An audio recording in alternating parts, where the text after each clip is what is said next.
तुम्ही देखील संडेसाठी special recipe शोधताय, त्यात श्रावणात नॉनव्हेज मिस देखील करताय, तर आज तुमच्यासाठी घेऊन आलोय अशी व्हेज बिर्याणी जी खाल्ल्यावर तुम्हाला अस्सल नॉनव्हेजची चव येईल.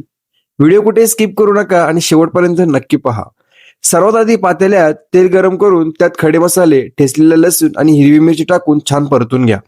त्यानंतर ginger garlic paste, red chilli paste, मीठ, हळद, लाल तिखट, देगी मिरची, बिर्याणी मसाला, गरम मसाला, जिरा पावडर आणि धनिया पावडर घालून सगळे मसाले मंद आचेवर व्यवस्थित रोस्ट करून घ्या.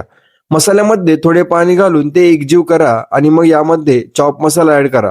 गाठी होऊ न देता छान फेटून घेतलेली दही या मसाल्यात मिक्स करा. दही चांगले एकजीव झाल्यावर यामध्ये केवडा वॉटर, रोज वॉटर, बारीक चिरलेला फ्रेश पुदिना आणि भरपूर कोथिंबीर घाला. आता बिर्याणीसाठी गाजर, बीन्स, हिरवे मटार आणि फ्लॉवर या सर्व भाज्या आधीच उकळून घेतल्या होत्या. मग त्या या मसाल्यामध्ये टाका.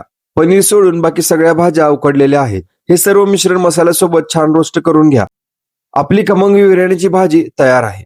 आता एका मोठ्या पातेल्यात गरम पाणी उकळायला ठेवून त्यात मीठ, खडे मसाले, थोडे तेल आणि लिंबाचा रस घाला. तसेच जिंजर गार्लिक पेस्ट देखील यामध्ये टाका, ज्यामुळे आपला बासमती तांदूळ मोकळा आणि सुटसुटीत शिजेल. मी बिर्याणी तब्बल 200 लोकांच्या पार्टीसाठी बनवतोय, त्यामुळे प्रमाण मोठे आहे.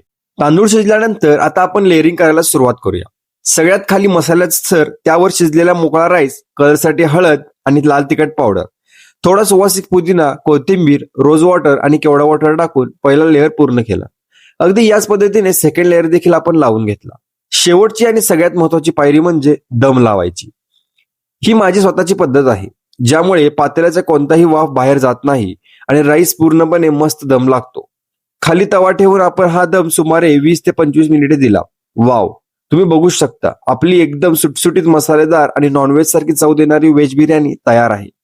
आजचा तुमचा संडे मी अगदी खास केलाय. उद्याच घरी ही रेसिपी नक्की बनवून पहा आणि कमेंट करून नक्की सांगा कशी झाली. अशाच भन्नाट रेसिपीसाठी आपल्या पेजला फॉलो करायला मात्र अजिबात विसरू नका. भेटूया पुढच्या व्लॉग.